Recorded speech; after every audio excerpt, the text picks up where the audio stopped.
तर रसिक प्रेक्षकांनो, माझ्या खवय्यांनो आणि माझ्या मेकअपमॅन सचिनरावांनो, हाय म्हणजे आमचे मेकअपमॅन आहेत सचिनराव. हे आमचा मेकअप करतात आणि मेकअप झाल्यानंतर जेव्हा ही डिश बनते तेव्हा हे याच्यावर असे लपकतात, सर मला पाहिजे, सर मला पाहिजे. आता तुम्हीच मला सांगा, ही डिश बघून कोणाच्या तोंडाला पाणी नाही सुटणार? म्हणूनच मी म्हणतो, तुम्ही आमचा कार्यक्रम बघा आणि चवीच्या गावाला चला.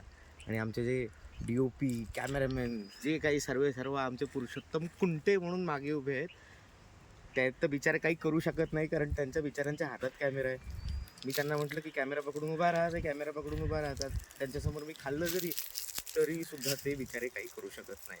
पण हा जो सचिन आहे ना, हा ती त्यांची मजा घेतो, किंवा आपण असं म्हणू शकतो ॲडव्हान्टेज घेतो. जेव्हा इथे डिश प्रिपेअर होऊन मागे गेलेली असते तेव्हा त्याच्यासमोर येऊन येऊन तो खातो. ठीक आहे, खाण्यापिण्याचा शो आहे. मी पण म्हणतो नेहमी खात राहा, नेहमी सुखी राहा आणि पाहत राहा खादाड खाऊ. चवीच्या गावाला चला जाऊ.